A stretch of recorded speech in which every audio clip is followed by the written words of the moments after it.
thoughts on that? What do you plan to tell the committee?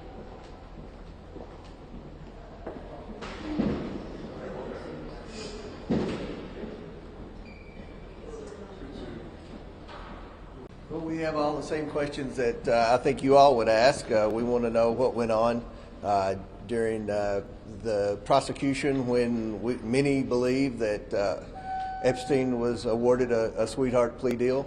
So we're going to ask a lot of questions about this. This is going to be a pretty hard-hitting deposition today, transcribed interview. So hopefully we'll be able to get some information back to you all as soon as possible. And again, this is a very serious, very fast-moving investigation.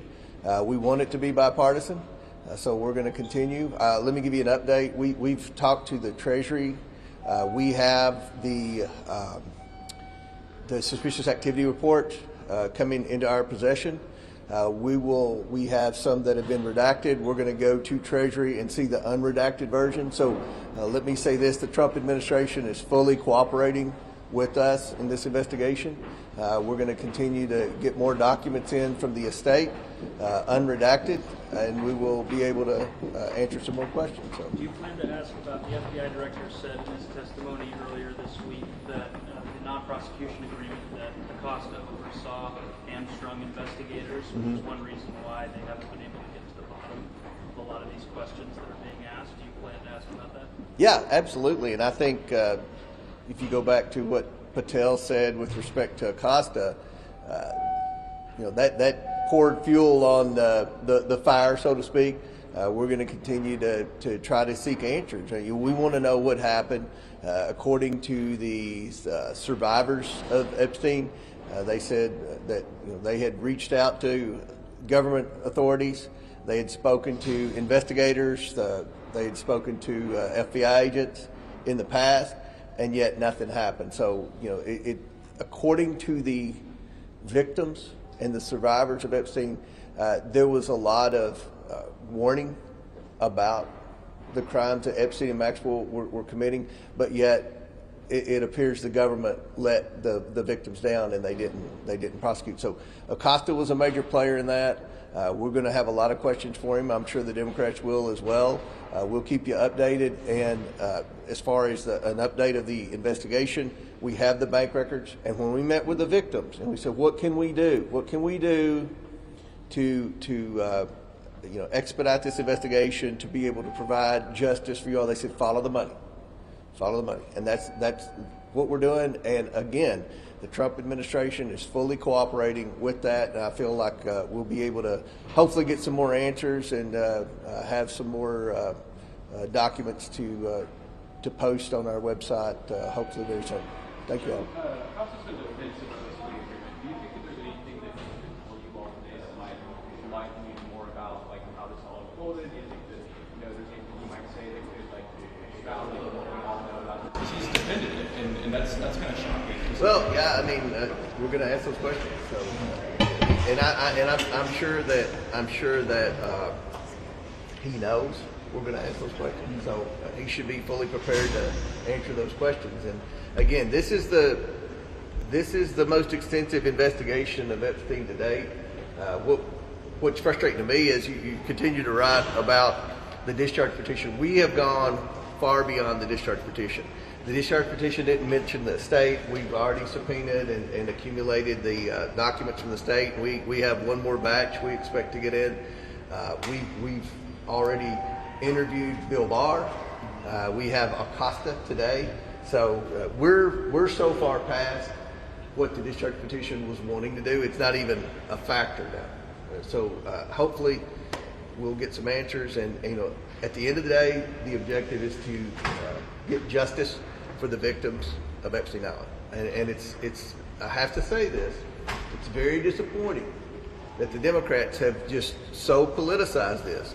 Joe Biden had 4 years where he could have released the Epstein document, or the Autopin could have released the Epstein document. Whoever was running the show could have released the Epstein document, and they did not. They did not. And if you ask any Democrats about this investigation, they seldom mention the victim. They only talk about Trump. And Nothing that we've received. We've had hours of meetings with the victims. Maxwell's talked, Bill Barr's talked, the other AGs have sent letters. There's no liability for Donald Trump. There's no evidence that shows Donald Trump was involved in this. So I think you need to refocus the investigation and remember the purpose is to try to get some type of justice for the victims and to find out what happened. Were there prosecutors that turned a blind eye? I think hopefully today we'll be able to get some answers. So thank you all for being here. Epstein's victims released a statement this week saying that they were deeply upset with Mr. Patel's testimony. Mr. Patel said that there wasn't evidence in the FBI's possession that victims were trafficked to other people. What do you make of these victims and their reaction to what Mr. Patel said? Well, I mean, we want to work with the victims, so we're trying to review the data too, and we've expressed to the victims it would be helpful if they would give us some names of some people. We'll look at the bank records. That was one of the things the attorney said. Look at the bank violations, the bank records, and you will find potentially some names. Right now, there haven't been any names that have emerged other than press reports. The documents haven't showed that. That doesn't mean there aren't any. I don't know. That's why we're getting more documents in, and we'll have questions for him. And hopefully the victims will continue to communicate with our staff and our attorneys, because we'll put a list together. If there's a list, we'll find it. If there's not a list, we'll try to put together who we think was involved. But right now, the documentation hasn't shown any names of anyone that was trapped other than Epstein and Maxwell. So, but hopefully we'll have more conversations with the victims, and hopefully we'll find some stuff out today. Chairman, can I just ask if you... Okay, thank you. My name is Robert Garcia. I'm the ranking member of the Oversight Committee. We've got Oversight Democrats here. I think most folks know that we have Alex Acosta with us here for the next few hours, who is obviously right now involved in a line of questioning on both Republican and Democrats. So we've just finished our first hour with Mr. Acosta, and so we do have some comments members are going to talk about, and then this will continue throughout the day, just to be very clear. I just want to make some things clear that we made clear and that we heard from Mr. Acosta just in this first hour. Now, it's very clear that Alex Acosta ran a deeply flawed investigation of the Epstein case. That's clear. He also would not admit that Mr. Epstein received a sweetheart deal, which has been widely reported and agreed upon since that deal was actually made by Mr. Acosta and his team. So he would not admit, and in fact stands by the decision to have given Mr. Epstein a sweetheart deal, which was only 18 months, and which during that time he went on to abuse multiple women that he raped during that time, where he was supposed to, of course, have been in jail by the team by Acosta. Let me also just add, which I think is really important. In his questioning, he also agreed and stood by those decisions and would not claim any responsibility to the victims, and in fact said and was admitted that he had no knowledge of what happened to those victims, even to this day. When asked directly if he actually knew that people were being abused, that women were abused during that time, he would not admit that he knew that information and actually refused to acknowledge the victims. And so with that, I'm going to turn this over to Ms. Crockett, and everyone's going to say a few words. Thank you. Thank you so much, Mr. Ranker. And I think I want to pick up on where Congressman Garcia left off. It is this idea that he is not experiencing what most of us experience, which is that hindsight is 20/20. He seems to be pretty dug in on the decisions that he made. And so for me, obviously, I wanted to dig in a little bit and try to ascertain why is it that he felt so confident. And unfortunately, I heard things that disturbed me, such as, well, back in 2006, it was a different time. And it seemed as if we were going back to a little bit of victim shaming and believing that, well, nobody's going to believe these girls or these women, so we're not going to necessarily have a good case. And so instead of rolling the dice, or I don't remember, I think it was a crapshoot was what was said, instead of taking a crapshoot, we just decided that this would be better and this may guarantee that he actually spent some time in custody. Think about that. Think about the responsibility that is upon a prosecutor to go after a child predator and then to say, well, at the end of the day, we don't think they would have been believed. As someone who has been in these courtrooms, who has had to defend against these very types of cases, let me tell you something. And I did try to educate him on the experts that we have that can lay out whether or not a child has any inconsistencies as it relates to the trauma that they have experienced. It doesn't seem like either Mr. Acosta was equipped to be the U.S. attorney at that time, or he's just playing in our faces. I haven't really figured out which one, but neither one of these ultimate conclusions should be okay for the American people. Hello, Congressman Maxwell Frost. I 100% agree with what Congresswoman Crockett just said. Mr. Acosta, at least to us in this deposition, essentially said he didn't have faith in the victims, their stories, and their ability to tell their own story and their own testimony, which is deeply disturbing to all of us sitting in there. Not just that, but it seems like Mr. Acosta really had no idea about what was going on in his own office during this investigation, during the deliberation on this, on what is the most high-profile case that his office handled during that time period, which is also a very disturbing fact, given all the other cases that they handle as well. There's going to be more questions, but something else we also talked about was his time in being considered to be Secretary of Labor. Another place where he didn't have much information to give us, didn't have much recollection of specific questions that the administration might have asked him about the Epstein case when they were vetting him and considering him to be on the president's cabinet. He did not have much for us there. He gave some, some things he thought he maybe could have remembered. And I think it was just deflection. And so there'll be more questions around this. But as we know, to this day, when he resigned being Secretary of Labor, he still contends that it's had nothing to do with this case. And I think we all know much better than that. Thank you. All right, well, good morning. I'm Melanie Stansbury, and I represent New Mexico's 1st Congressional District. I want to lay out some key facts for you all. It is our understanding from the victims' attorneys that there were at least 40 minors who gave sworn statements to the FBI as part of the investigation before a decision was made in this case that they had been raped, abused, and trafficked. Over 40 minors. And the line prosecutor in this case wrote an 82-page memo to the leadership in the U.S. Attorney's Office recommending a prosecution. And she was so convinced, based on the evidence and interviews that she had taken and reviewed, that she drafted a 53-page indictment in this case. And what Mr. Acosta just told us is that based on his assessment of the case with his team, that he did not see sufficient evidence to move forward with prosecuting the case, that there were weaknesses in the case. When asked if he made the decision as to whether or not to fully prosecute this case, he took responsibility for it. He said it was the decision of him and his team. But when asked if he had directly reviewed the evidence itself in this case, he said that he had not actually read the statements of the victims. So let me just say this. Something doesn't smell right here.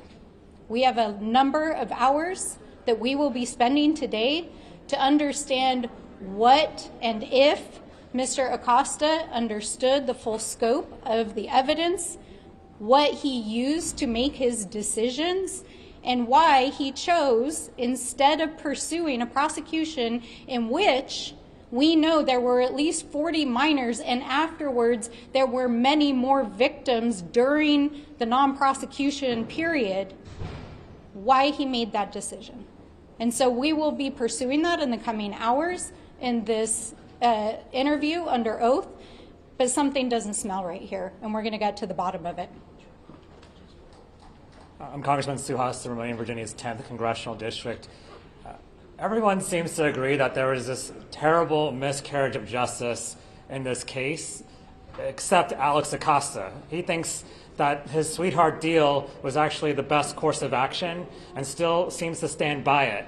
And he was investigating Jeffrey Epstein, who was a close friend of Donald Trump's, and this came up during his vetting process to join the Trump administration. And so it seems like it's starting to make more sense every day to me why the Trump administration won't release the files. Is because Alex Acosta was involved in the sweetheart deal, and it seems like the Trump administration is going to continue this cover-up until Oversight Dems gets to the bottom of this, because we're the ones that have actually been pushing the right questions in this case. Good afternoon. It is clear from what we have heard, and we know this, Alex Acosta helped Jeffrey Epstein evade the law. Allowing Epstein a single state charge and a non-prosecution agreement is a slap in the wrist, despite over 30 identified victims at the time. As my colleagues have mentioned, it is clear that Alex Acosta holds no remorse and does not feel, even in hindsight, that Jeffrey Epstein received a sweetheart deal. Now, just a couple of weeks ago, we all sat in the room with the survivors of Jeffrey Epstein and Ghislaine Maxwell. We heard directly from them, including individuals who were raped and abused by Epstein during this sweetheart deal and during the time period where Alex Acosta made sure that Jeffrey Epstein was able to evade the law. I continue to have more questions now than I did walking into the room earlier today, because this is somebody who is not clearly answering questions. We still need to find out, why is it that the Donald Trump administration felt that he deserved to be the Secretary of Labor during the first Trump administration? So many questions are left to be answered.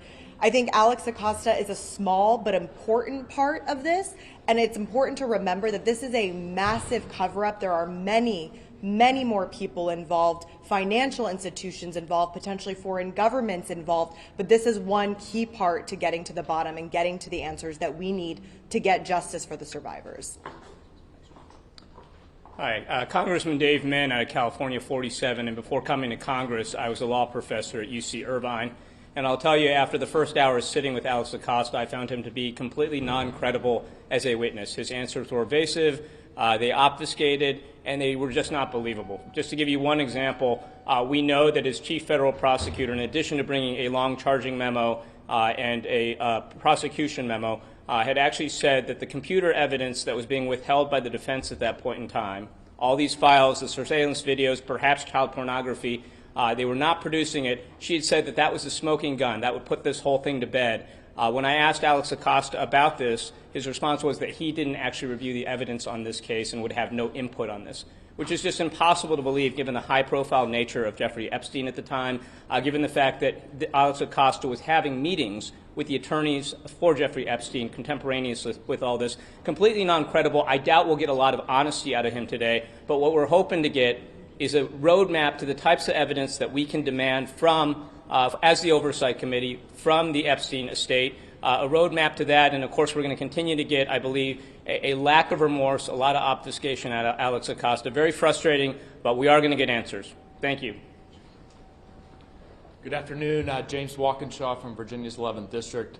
I was sworn into Congress last week, and one of the first things I did was sign the discharge petition to release the Epstein files. And what we heard today, what I heard today, validated that decision for me.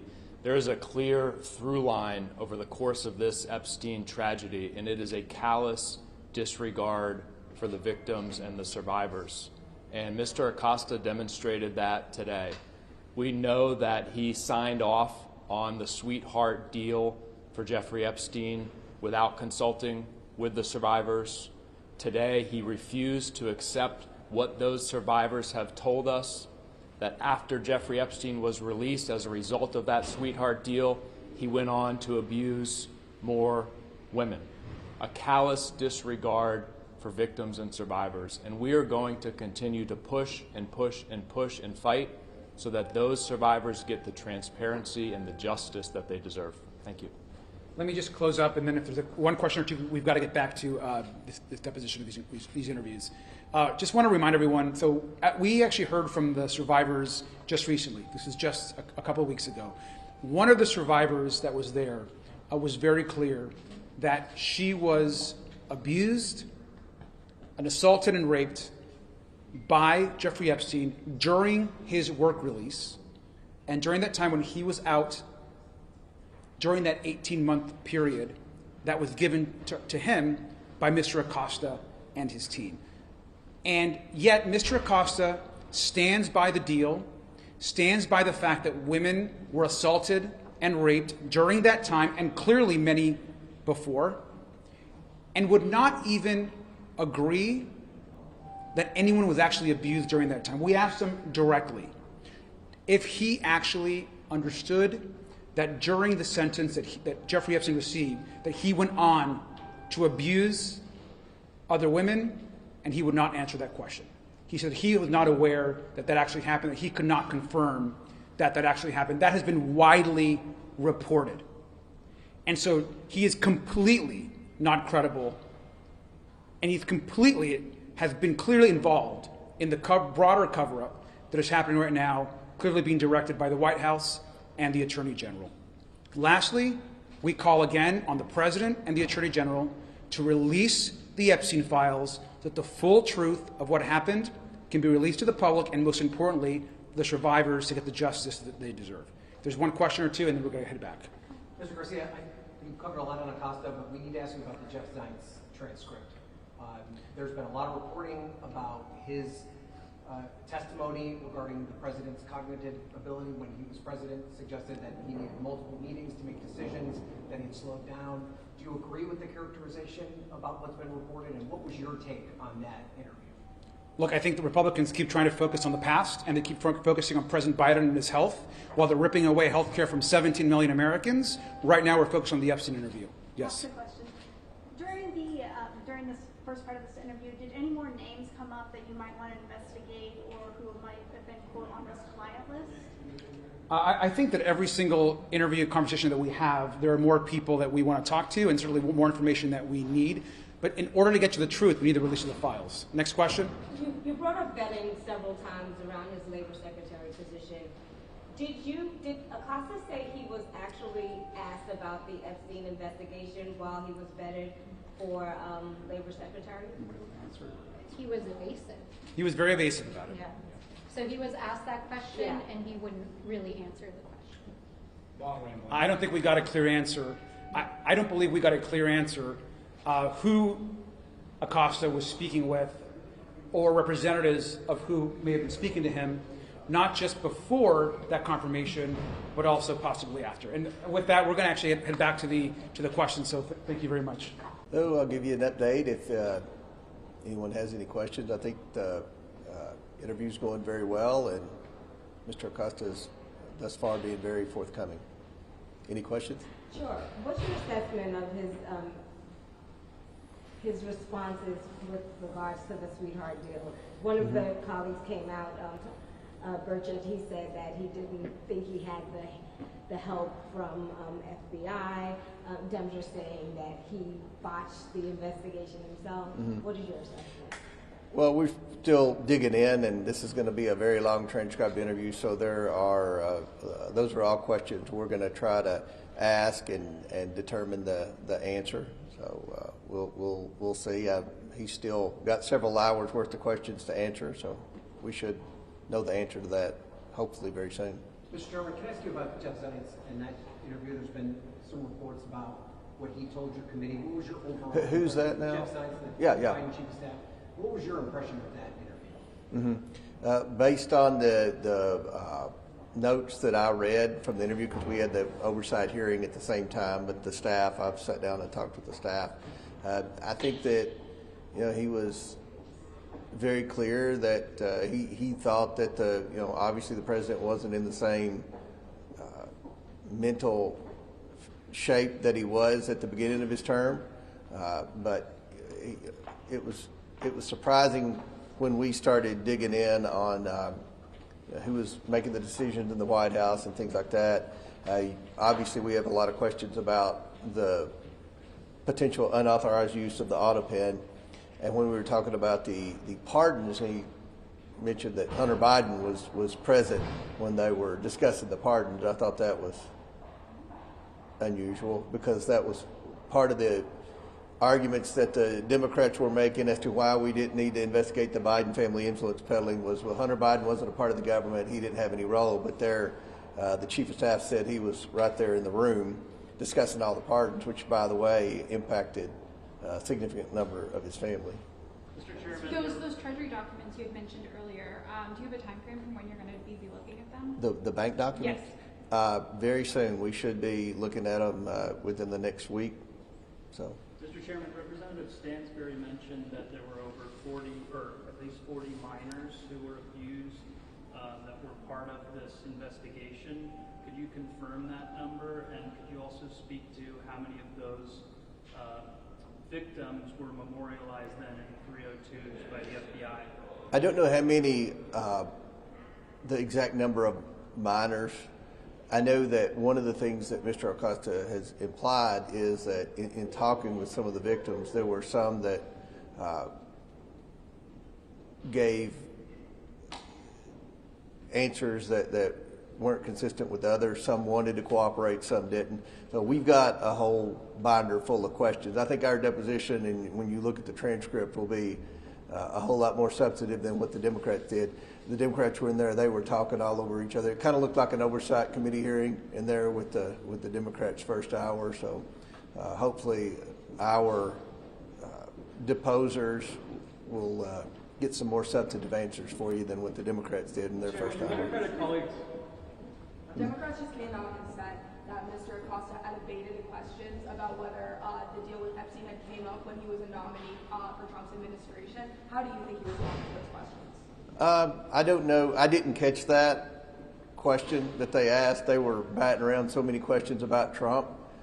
When the members were talking over each other, it was all about Trump, Trump, Trump. And I fear that this is going to be their next Russiagate narrative here. What concerns might you have about whether this came up in vetting? I mean, this deal that happened with Epstein happened well before Acosta was in the administration. I'm curious if you have any questions about whether he was appropriately vetted, given your concern for the victims in this case. Right, and I'm trying to remember, was the Epstein, was it as prominent in the news during that? It was prominent in local news, yes, sir. Okay, in local, yeah. So I don't know. I'm sure the Democrats will ask more about that. Anything about Trump, they're going to try to check every box, I'm sure. We're trying to find out more who dropped the ball. Was it Acosta? Was it the FBI? Was it the local prosecutors? Was it the Department of Justice? Those are the questions I think we need to know, because that was part of what the victims asked us to do, was to hold people accountable in the government that failed to do their job. So that's what we're trying to do. And again, the Democrats focused their whole first hour on Trump, Trump, Trump, Trump. And I don't think the victims would have been real satisfied with that use of a whole hour of transcribed interview time. So did you get more names of people you want to talk to, or people you think might be part of this client list? Well, we're going to try to, obviously, I think we can get names of people that may have been involved in the investigation that may have dropped the ball. We would love to have some names like that. I'm sure those are names that we'll question. But, we're going to need the victims to say some names, too, of some people. And we're going to follow the money. That was one of the things the attorneys asked us to do. And a lot of times if the banks suspect there are people involved in human trafficking, they're going to list that in their suspicious activity report. So if we never get names from the victims, we'll certainly have an opportunity to find some names with the suspicious activity reports. But I think it's going really well, and we'll continue to update you throughout the day, and obviously when it's finished. Do you expect to hear from the line prosecutor? People keep placing blame on this line prosecutor. Well, we'll see at the end of this, and this will be public record. We'll see where we need to go from here. But I think one thing that you can see is this is a very serious interview. This is a very serious investigation. We are taking it very seriously. And again, my last words for now is the Trump administration is cooperating. They have turned over tens of thousands of pages of documents. They've allowed us to go in and get the bank violations, which is the one thing the attorneys for the victims asked us to do. They specifically asked us to follow the money like we did in the Biden investigation. I know NBC didn't always cover that very thoroughly, but I think people see that that was a very thorough, substantive investigation. We got a lot of information about shell companies and people involved in sending wires and things like that.